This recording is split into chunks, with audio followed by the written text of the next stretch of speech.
Hello, everyone. Welcome to another episode of Destination Heartland. Remember, this is our virtual weekly trip as we go around the region, finding some of those places that are more off the beaten path. This is a new program that we've launched here on KCTV5. And folks, can you believe it? We are into our fourth episode.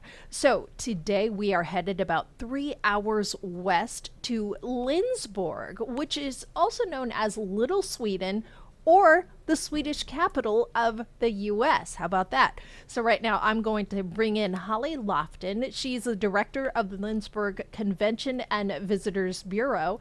So hi Holly, how are you doing? I'm great, and it's great to spend time with you. And I will welcome you as I would if you were in Little Sweden, also Välkommen, which is Swedish for welcome. I love it.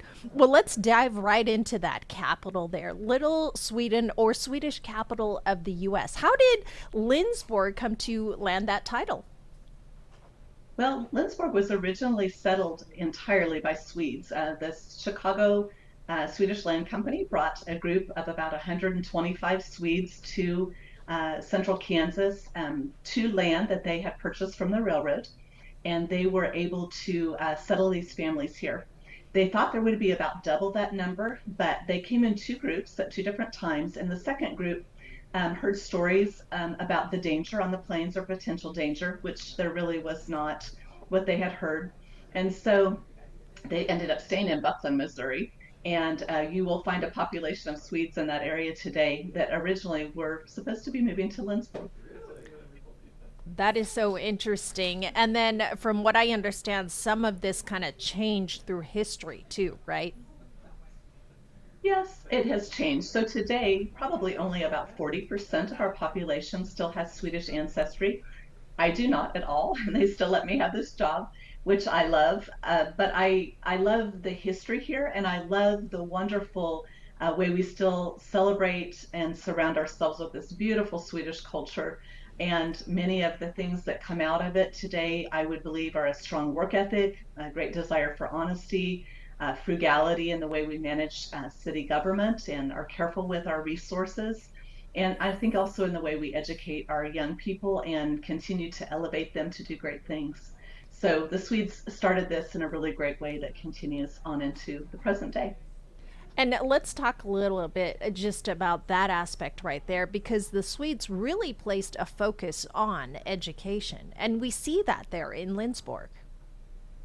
Most certainly. So if you were to visit today, you could still go to see some places on the prairie. The predominantly one that is available to the public is the Högland dugout. And Swedes, as all immigrants, were living in any place they could find. And across the plains, there were not trees at the time. And so they were digging holes in the ground and making either stone tops of them or flipping their wagons over upside down and living in those sometimes for 2 to 4 years before they were able to build a home. Here in Little Sweden, we found that many of the immigrants were going ahead with their paid educational system before we had public education, and also started their college in the sacristy of Bethany Church before some of them were actually living outside of these dugouts. It was very, very important to them. And today we still have Bethany College here. It's a small Lutheran private college that has about 700 to 750 students average each year. It's a wonderful place to go to college with a great focus on the arts. And also, it seems like there's a lot of focus on the younger grades too, in addition to the college there. We love our kids, and that was one of the reasons my husband and I chose this as our home 24 years ago, because we were looking at all of the things that our family needed, everything from our oldest son, who's a graduate of the Air Force Academy, and to our another one of our children who has autism. And so everything in between out of our five children we needed met, and we found that in the school district. But we loved the way that they embraced the arts and encouraged those things just as much as sports and other extracurricular activities. We began our students dancing in our festivals in the first grade. They're very small. Love it. And then by the time you're in high school, your parents are actually able to sign a 4-year contract should you choose to participate in the high school Swedish dancers. But what that enables you to do is to not only travel across the US each year, representing our community and sharing the goodness of Lindsborg with other festivals and places across the US. But it also allows those students to go to Sweden for 2 weeks while they're in high school at some point in time. It may be your freshman year, depending upon the year you hit that cycle, your junior year, your sophomore year, your senior year. But at some point you'll go for 2 weeks, and they go ahead and they perform dances while they're in Sweden. But they also really have an opportunity to be in touch with the area of Sweden that the immigrants came from. And so they're learning more of their stories. And they're also, some of them, meeting some of their distant relatives that have stayed in that area. Some of them still keeping in touch with people in Lindsborg today, asking them to come visit or coming here to visit. We still have a really wonderful sister city in Sweden. Munkfors is our sister city, and we keep those connections going all of the time. It's really fabulous. That is so neat. And speaking of visiting, Lindsborg, when did this tourism history begin there? Well, I always tell people it was quite accidental, I believe. Uh-huh. Early in our early on, the Swedes, of course, did not speak English fluently, many of them at all. And Carl Aaron Swenson, who is one of the first college presidents, and his wife Alma, almost 145 years ago, had made the decision it was a great idea to start Handel's Messiah as an annual performance here in Lindsborg. Wow. They had seen it performed elsewhere, I believe, in the Boston area and again in London, and they felt like it was a way to bring culture to the plains. But if you've ever listened to the Messiah, it's very repetitive. And so, as Alma would go out and have these weekly practice sessions across the prairie, where they would have groups of people come together off their homesteads to be able to practice, they were not only learning to read music and to perform, but they were also learning to speak English because of the repetition. It was very easy to learn. And so, one of the things that was fantastic about it over time was they began to realize this huge group of performers were coming together, and people were coming in droves on the train to come see this performance. And it resulted in what's called Messiah Festival of the Arts, which has been about a 10-day production of a college that incorporates theater, the visual arts, and of course the musical arts. And so there are things that go on around Holy Week, incorporating all of those things that were very important to the community and to Bethany College. For a long time, Bethany College was known well across the United States for its music programs and for its visual arts programs. And those things still take place there today, and our community still has wonderful things like the Sanzane Gallery is the gallery for one of the first art instructors at Bethany College. So fabulous stories. That is amazing, especially the fact that the Messiah has been so long running.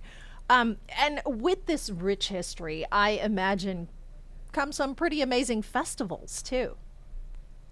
Yes, so Lindsborg is really not a very big place. We are only about 3,800 people. Remarkably, for a rural community, we grew during our last census by a little over 8.3%, which is wonderful. We're loving that. We are just over 3,800, 3,801. I always tell everyone I'm the one, I guess. But we have just loved the growth here that we're seeing. But along with that, yes, the festivals and the things that there are to do here throughout the year are fabulous. When we began to realize tourism was a wonderful economic driver very early on, we began to also incorporate other things. In the 1940s, the state of Kansas decided they wanted communities across the state to celebrate the fact that the explorer Coronado had come to the plains in his search for the cities of lost gold, or the lost cities of gold, however that is. But Wow. anyway, Coronado, as an explorer, we now know today from the Etzanoa excavation at Ark City, Kansas, and also from the writings of the explorers that they're beginning to delve into as they look to what happened to that Native American population that was predominantly, they think, permanently located there until they were introduced to Spanish explorers and left literally overnight. But this group of people came, we believe, as far north as Coronado Heights, which is just outside of Lindsborg. If you go to the Museum of Natural History in Topeka, Kansas, you'll see pieces of chainmail and Spanish coins that came from the foot of that bluff. But the committee that met here talked about it for probably about 30 minutes or so and said, why would we celebrate that? Like, those people didn't stay here. We came here we stayed here. We did the hard things to make community.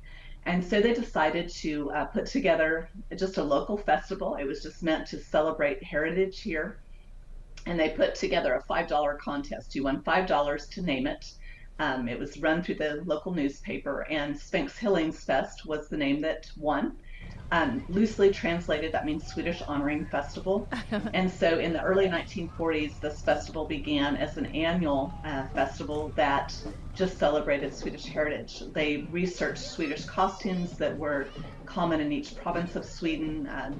Seamstresses throughout the community put those together, and they began to do programs and history programs and programs about costuming and programs about immigration and all kinds of things that went into that first festival.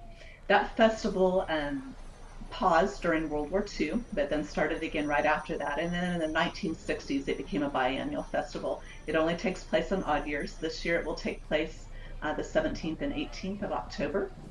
And we're looking forward to that. We're planning for that already. And we have some exciting news about some Swedish guests we believe will be with us that will be remarkable. So we haven't been able to announce that yet. We're still working on those details. But in the past, the King and Queen of Sweden have visited for it in the 1970s. Gorbachev has been to Lindsborg for festival time, came to play chess and played chess at the college, and also snuck out at night with only one of his security guards to go downtown to the local watering hole Oh, I love to that. enjoy a little bit of time. But we have had wonderful visitors here over the years, just because Lindsborg is a very well-known Swedish community in the United States. Just this morning, I was visiting with the retired director for the Swedish American Institute that's located in Minnesota. And as he has done research, Lindsborg probably still has the most organizations of any community in the U.S. that still honors its heritage in some way. So hence Spanx Hillingsfest. It's continued until today as a large festival. I've told you we're only about 3,800 people. During that festival, we swell to about 30,000. Wow. And so it's a very large festival that takes place throughout our downtown primarily, but includes a smorgasbord with a Swedish meal that's served. It includes dancing, the kids beginning in first grade all the way through high school, and then we have an adult Swedish dancers group as well. And so dancing goes on throughout those 2 days, as long as programming about history, about Swedish cooking, all kinds of things. But then throughout the year, there are all kinds of other things. So celebrating our Swedishness is always a lot of fun. So starting in March, we begin with Waffeldagen, which is actually a celebration of the waffle. It's a mispronunciation of the Day of Annunciation, but it has been rolled with in Sweden as just a fun thing. And regardless of the mispronunciation, they still celebrate it as a day to get together with family and friends and enjoy waffles. And so we do that here as well. You'll see people in waffle costumes wandering Main Street, which are great for pictures. And people love to grab a selfie really quickly with them. But then there will be all kinds. There's a waffle charcuterie board that is just filled with tables full of different things to put on your waffles. And there are different restaurants that offer things like specialty maple syrup with specialty butter that day, and locally purchased bacon that's come from Kansas. So all kinds of really good things. But then we flow into multiple festivals throughout the year, but I'm going to hit the Swedish ones. Midsummer's Festival takes place on the longest day of summer. Typically, that's what it celebrates. It's the third Saturday in June is when we celebrate it here, so it's a weekend. But it celebrates just that long wonderfulness of summer. And so we'll have dancing that goes on that day, the raising of the Midsummer's pole. We have a midnight swim, which the kids always enjoy because they get to go to the pool and stay up a little bit later that Saturday night. Normal bedtime is ignored that day. But we have such a great time as a community. But again, we welcome people to come in because it's such a remarkable place to be and just enjoyable to be able to do. And then, of course, I've just shared with you Spanx Hillingsfest in the fall of every other year. And then I think the most beautiful of all of our Swedish festivals takes place in December, and we celebrate Lucia Festival. Lucia is celebrated as a saint that, with a Swedish story, she came to Sweden on the bow of a ship that was filled with food and saved them from famine. And so it celebrates the shortest day of winter. We know after Lucia, those days are going to start getting longer again in a way that Mm-hmm. we all wait for. We can't wait for it to be spring again, but we mark it with Lucia Festival. But locally, we choose a Lucia to be crowned in a Star Boy from the fourth grade class, and their classmates choose those kids based upon citizenship. Who are the nice kids in your class? And you vote for them to be Lucia and Star Boy. And they perform the fourth graders do a wonderful program that's both in English and Swedish in the morning. And then in the afternoon, you'll be dancing throughout the day. But then in the afternoon, the high school Lucia and Starboy head the processional that goes to Bethany Lutheran Church, which is a very beautiful church building. If you were to travel to Sweden today, you would see many historic Swedish churches that look very similar to this. But they had the processional to Bethany Church, and then there's another wonderful program in the afternoon where they crown Lucia and they light her candles in her hair, which we only have battery powered ones for the small children. But by the time you're in high school, you have a custom made crown that has traveled through now generations since the 1960s to be used for Lucia. And they light the candles in her crown, and she processes down the center of aisle of the church. And there's another music program, and it's followed by Swedish ginger cookies and coffee, another very traditional Swedish dessert. I love this so much, just rich heritage in Lindsborg to get into. And we still have so much to get into. But right now, Holly, we want to take a quick break and we'll be right back with more Destination Heartland. Welcome back to Destination Heartland. Today we are exploring Lindsborg, Kansas, about 3 hours away from the heart of Kansas City, and we are learning so many interesting things about this town known as the Swedish capital of the U.S. So right now I want to go ahead and bring back in Holly Lofton. And Holly, before we left, we were talking about all the wonderful festivals, but now I want to get into what's available in the town. So, we had talked about the rich history. I imagine the museums and art galleries are filled with so much to see there. So, for those of you that are very in touch with the history of the heartland, you know that we are the grain belt of the United States, and most of the Midwestern states have a very rich agricultural history. Kansas itself used to have more than 400 mills to mill grain. Wow. Today, there are just a handful left, and Lindsborg has the only one that still functions. One weekend a year, they fire up the old mill at the Old Mill Museum and Heritage Compound, and they actually allow you, if you're 13 or older, to tour the mill while it's running on these wide leather belts. It used to run with power from the river and then later was run by a steam engine. But it still shows you today the basic processes of milling because they've really not changed a lot. Even in a very modern functional mill, most of that process is very much still the same. But leather belts are different today, of course, and just safety of equipment is very different today. This would definitely not pass anything OSHA wise, I'm quite certain, for today's use. But in fact, they have a little trap door on the floor where they used to sweep stuff and run it back through the system to be made into flour. So I think probably that would not fly today either. But it's a wonderful, wonderful facility. And then right across the road from that is the Swedish Pavilion, and it housed all of the Swedish exhibits at the 1904 World's Fair in St. Louis, Wow. and was purchased by a man who felt like it should be brought to Lindsborg to be utilized by Bethany College as classroom space.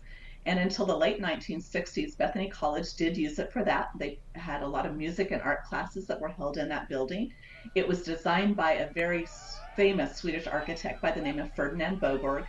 It was designed, built, disassembled, brought by steamer ship, and then brought by train to St. Louis. And then it was Amazing. disassembled again, brought to Lindsborg, constructed again on the college campus. And then in the late 1960s, the college decided they needed that land space for other classroom and building purposes. And so they moved that to the Old Mill Museum complex where it can be viewed by visitors yet today. And That it has just undergone wonderful renovations that were very much needed.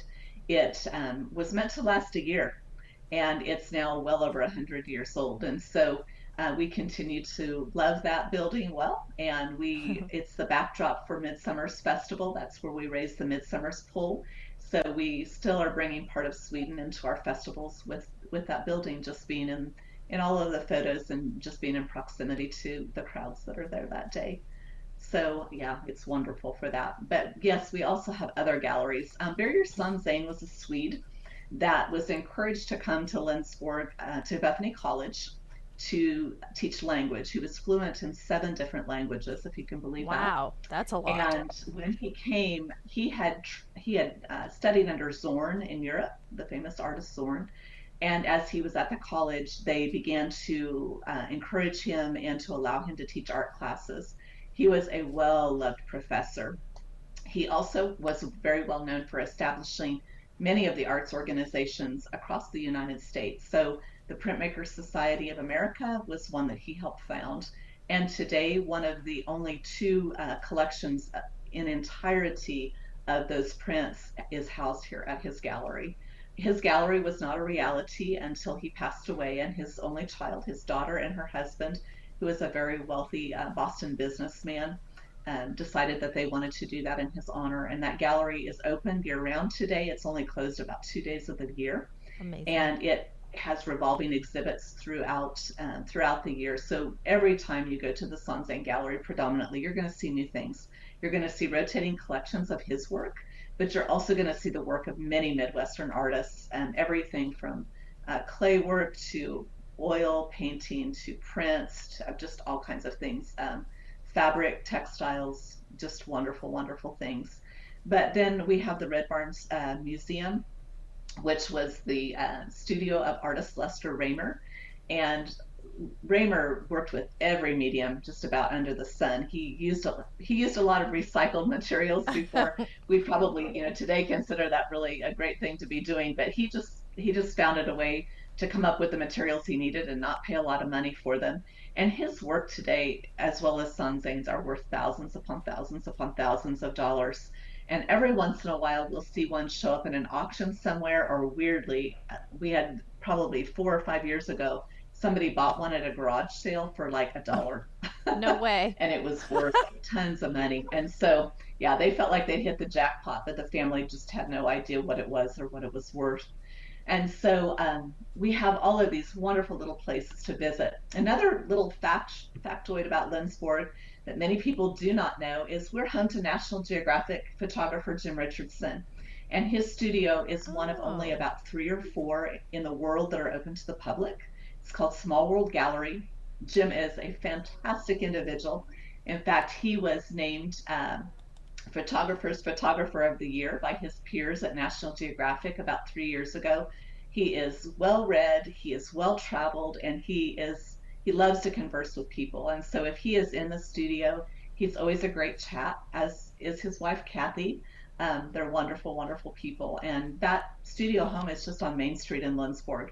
Jim today will still utilize his gifts for our community. If I call him and tell him I need a photo for something, he immediately hops in if he's available, and he'll go take photos for me, and he allows us to use this free of charge. He is truly a gift. That is so neat. Other things I could tell you about too, that we're so fortunate to have. Lindsborg has 4.5 miles of paved trail just in town. Wow. And again, we're not a big place, but we had a city administrator who was well ahead of the game when the Rails to Trails programs began to be implemented across the United States. And we had our railroad pulled many years ago. So we had this rail bed, but it wasn't being utilized for anything. And so that was changed, and we put in at two different times we put in sections of trail. The initial 2.5 miles went in probably about 15 or so years ago, and then we added another section during COVID to complete that length. And it's used year round. The city keeps it cleared for running, for walking your dog, for cycling, for all kinds of things.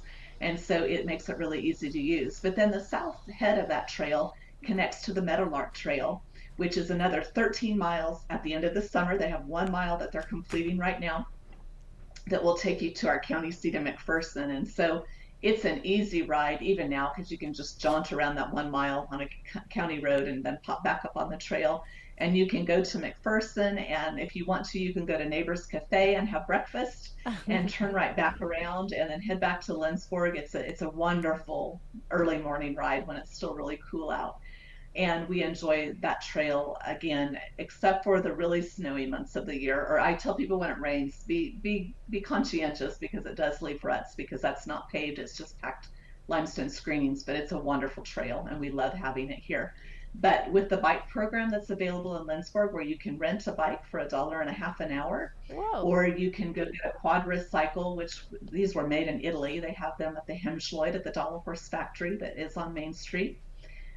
You can go rent one of those for 30 minutes or an hour or longer, and you can ride those throughout the trail system and on the city streets. Lindsborg still has wonderful brick streets in its downtown that we take good care of because we want them to be here for a long time. And while the Raymer is on one end of Main Street, the other end of it is where the Hemschleut or Dollar Horse Factory is located. And it is the largest producer of Swedish dollar horses in the United States. They also are the originating spot for our herd of now 39 wild dollas that are throughout the community. We had a group of artists and a group of business people get together in 2001, and when Chicago did their pop art cattle project, they said, "Oh, wouldn't it be funny if we just did a spoof on that?" And we did a few dollar horses, and they took off. We started doing our first ones. I think we had 7 or 8 originally in 2001, and because they were so popular, they've continued to be added to, and we've refurbished them so they're still in good shape, and they're out year round. And there's everything from a traditional red dollar horse to some that are Salvador Dali inspired, or Kansas wildflowers, all kinds of different things, patriotic themes, chess, school themes, all kinds of things. But they're throughout town and they're a hit with people. We see a lot of people grabbing the map and then going to search for those throughout the community. That is so amazing. Boy, I mean, the list of things to do is so long in Lindsborg. So I always ask this question, if we were to visit out in Lindsborg, what's the best time of the year to go there? Well, as you can go to our website, which is just visitlindsborg.com, or social media, which is Visit Lindsborg, we're easy to find. You would find that you can come year round. There is something going on literally all of the time. While I talk about our Swedish festivals, there's Uh-huh. Lindsborg in bloom. The art galleries are always open. There are We have Christmas in July where the shops just do fun things, and we host the kids in the park and produce a mountain of bubbles with a bubble cannon for them to play in. There's always something going on here. There is never a dull moment. It feels like. And I tell people, if you're headed from Kansas City, don't take the interstate. I mean, that's one way to get here. We're an easy find. You come across I-70 to Salina and you drop down just about 15 minutes on I-135, and we're literally 4 miles off the interstate. It's not very far at all. It's an easy drive. But my favorite way to come is to cut down through the Flint Hills and hit our county seat at McPherson and then come back up 135 to Lindsborg. We are just in the fingers of the Flint Hills, and so you get that beautiful drive across what is the last of the standing tallgrass prairie. And make a little bit of time if you can and stop outside of Strong City at the Tallgrass Prairie National Preserve. It's a national park. It's a great way to take a break a little bit on the way and to learn more about Kansas history and about the importance of that vital ecosystem. I love that. I love that idea. And actually, Tallgrass Natural Preserve, we are actually featuring that as one of our episodes for Destination Heartland. Fabulous. Okay. Yeah, but Holly, I just want to thank you for sharing with us about Lindsborg today. I'm definitely putting that on my destination list for sure. Thank you so much. We hope to see you soon. And if you need any information, get in touch with us through our office. We're always happy to provide whatever you need to travel. Will do. Thank you so much. Boy, there is so much to do in Lindsborg for sure. And that does it for today's Destination Heartland. And remember, a new episode drops every Tuesday. So you want to tune in here on KCTV 5 Plus. So until our next episode, I'm Sharon Chen for KCTV 5 News.